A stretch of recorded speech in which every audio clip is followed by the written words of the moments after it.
ನಮಸ್ಕಾರ ಎಲ್ಲರಿಗೂ ರಮ್ಯಾ ಮನೆ ಅಡುಗೆ ಚಾನಲ್ಗೆ ಸ್ವಾಗತ. ನಾವಿವತ್ತು ಒಂದು ಆರೋಗ್ಯಕರವಾದ ಹಾಗೆ ಸ್ಪೈಸಿ ಆಗಿರುವಂಥ ಒಂದು ಸಿಂಪಲ್ ಆಗಿ ಈವ್ನಿಂಗ್ ಸ್ನ್ಯಾಕ್ಸ್ನ ಹೇಗೆ ಮಾಡ್ಕೋದು ಅಂತ ಹೇಳಿ ನೋಡೋಣ. ಅದಕ್ಕಿಂತ ಮುಂಚೆ ಇನ್ನೂ ಚಾನಲ್ಗೆ ಯಾರು ಸಬ್ಸ್ಕ್ರೈಬ್ ಆಗಿಲ್ಲ ದಯವಿಟ್ಟು ಚಾನಲ್ಗೆ ಸಬ್ಸ್ಕ್ರೈಬ್ ಆಗಿ.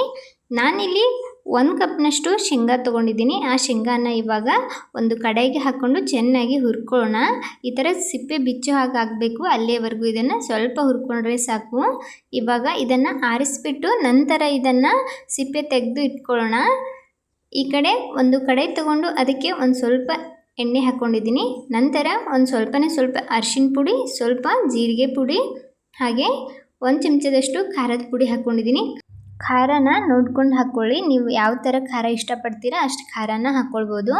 ಇವಾಗ ಗ್ಯಾಸನ್ನು ಪೂರ್ತಿ ಲೋ ಫ್ಲೇಮಲ್ಲಿ ಇಟ್ಕೊಂಡು ಇದನ್ನು ಈ ಥರ ಸ್ವಲ್ಪ ಹೊತ್ತು ಎಣ್ಣೆ ಒಳಗೆ ಮಿಕ್ಸ್ ಮಾಡಿಕೊಂಡು ನಂತರ ನಾವು ರೆಡಿ ಮಾಡಿಟ್ಟಿರುವಂಥ ಹುರಿದಿಟ್ಟಿರುವಂಥ ಶೇಂಗಾ ಬೀಜನ ಇದಕ್ಕೆ ಹಾಕ್ಕೊಂಡಿದ್ದೀನಿ. ಅದನ್ನು ಸಿಪ್ಪೆ ತೆಗೆದು ಈ ಥರ ಪಳಕ್ ಮಾಡಿಕೊಂಡು ಹಾಕ್ಕೊಂಡಿದ್ದೀನಿ.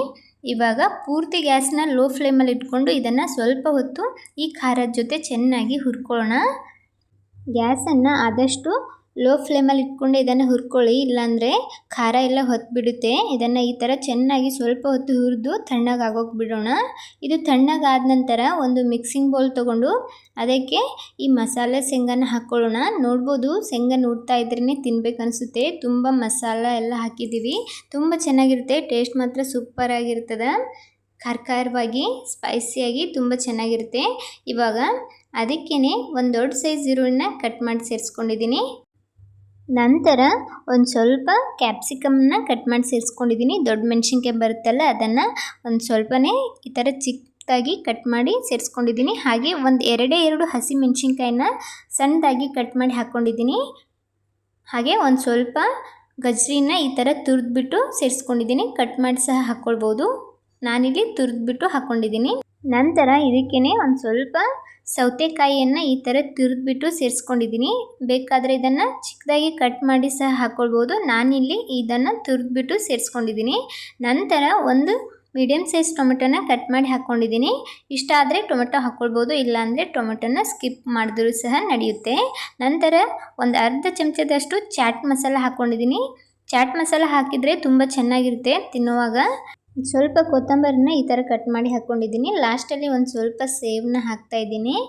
ಸೇವೆಲ್ಲ ಹಾಕಿದರೆ ತುಂಬ ಚೆನ್ನಾಗಿರುತ್ತೆ. ನೈಲಾನ್ ಸೇವ್ ಬರುತ್ತಲ್ಲ ಅದು ಇದ್ದರೆ ಅದನ್ನು ಹಾಕ್ಕೊಳ್ಬೋದು. ಲಾಸ್ಟಲ್ಲಿ ರುಚಿಗೆ ತಕ್ಕಷ್ಟು ಉಪ್ಪನ್ನು ಹಾಕ್ಕೊಂಡು ಇವಾಗ ಇದನ್ನು ಚೆನ್ನಾಗಿ ಮಿಕ್ಸ್ ಮಾಡ್ಕೊಳ್ಳೋಣ.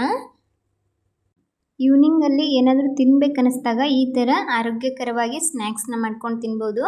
ಮಕ್ಕಳಿಗೆ ಕೊಡಬೇಕಾದ್ರೆ ಎಲ್ಲ ತರಕಾರಿನ ತುರಿದ್ಬಿಟ್ಟು ಸ್ವಲ್ಪ ಖಾರನ ಕಡಿಮೆ ಹಾಕಿ ಕೊಟ್ಟರೆ ಅವರು ಕೂಡ ಇಷ್ಟಪಟ್ಟು ತಿಂತಾರೆ. ಇದನ್ನು ಚೆನ್ನಾಗಿ ಮಿಕ್ಸ್ ಮಾಡಿಕೊಂಡು ಲಾಸ್ಟಲ್ಲಿ ಒಂದು ಅರ್ಧ ನಿಂಬೆಹಣ್ಣನ್ನು ಹಿಂಡ್ತಾಯಿದ್ದೀನಿ. ನಿಂಬೆಹಣ್ಣನ್ನು ಹಿಂಡ್ಕೊಂಡ್ಬಿಟ್ಟು ಚೆನ್ನಾಗಿ ಮಿಕ್ಸ್ ಮಾಡಿಕೊಂಡ್ರೆ ಆಯಿತು. ಸಿಂಪಲ್ಲಾಗಿ ಜಟ್ಪಟ್ಟಾಗಿ ಆರೋಗ್ಯಕರವಾದಂಥ ಸ್ನ್ಯಾಕ್ಸ್ ರೆಡಿ ಆಗುತ್ತೆ. ನೋಡ್ಬೋದು ಎಷ್ಟು ಚೆನ್ನಾಗಿ ಕಾಣ್ತಿದೆ, ನೋಡ್ತಿದ್ರೇ ತಿನ್ಬೇಕನ್ನಿಸ್ತಿದೆ. ರುಚಿ ಕೂಡ ಸೂಪರಾಗಿರ್ತದೆ, ತುಂಬ ಸ್ಪೈಸಿಯಾಗಿ. ಹಾಗೆ ಒಂದು ಸ್ವಲ್ಪ ಶೇಂಗಾ ಎಲ್ಲ ಕ್ರಿಸ್ಪಿಯಾಗಿರುತ್ತೆ, ತಿನ್ನೋದಕ್ಕೂ ಕೂಡ ತುಂಬ ಮಜವಾಗಿರುತ್ತೆ. ನೀವು ಸಹ ಒಮ್ಮೆ ಟ್ರೈ ಮಾಡಿದ್ರೆ ಪದೇ ಮಾಡ್ಕೊಳ್ತೀರಾ, ಅಷ್ಟು ಚೆನ್ನಾಗಿರುತ್ತೆ. ಈ ಸಿಂಪಲ್ ಆದ ಆರೋಗ್ಯಕರವಾದ ಸ್ನ್ಯಾಕ್ಸ್ ರೆಸಿಪಿ ನಿಮ್ಗೆ ಇಷ್ಟ ಆಗಿದೆ ಅಂದ್ಕೊಂಡಿದ್ದೀನಿ. ಇಷ್ಟ ಆದರೆ ಒಂದು ಲೈಕ್ ಕೊಡಿ. ಹಾಗೆ ನೀವು ಸಹ ಟ್ರೈ ಮಾಡಿಬಿಟ್ಟು ಹೇಗಾಗಿತ್ತಂತ ಹೇಳಿ ಕಮೆಂಟ್ ಮಾಡೋದು ಮಾತ್ರ ಮರಿಬೇಡಿ. ಹಾಗೆ ಇದೇ ಥರದ ಇನ್ನಷ್ಟು ರೆಸಿಪಿಗೋಸ್ಕರ ರಮ್ಯಾ ಮನೆ ಅಡುಗೆ ಚಾನಲನ್ನು ಸಬ್ಸ್ಕ್ರೈಬ್ ಮಾಡ್ಕೊಳ್ಳಿ. ಇನ್ನೂ ಚಾನಲ್ಗೆ ಸಬ್ಸ್ಕ್ರೈಬ್ ಆಗದೆ ಯಾರೆಲ್ಲ ವಿಡಿಯೋ ನೋಡ್ತಾ ಇದ್ದೀರಾ ದಯವಿಟ್ಟು ಚಾನಲ್ನ ಸಬ್ಸ್ಕ್ರೈಬ್ ಮಾಡಿಕೊಂಡು ವಿಡಿಯೋ ನೋಡುತ್ತಿರುವವರಿಗೆಲ್ಲ ಧನ್ಯವಾದಗಳು.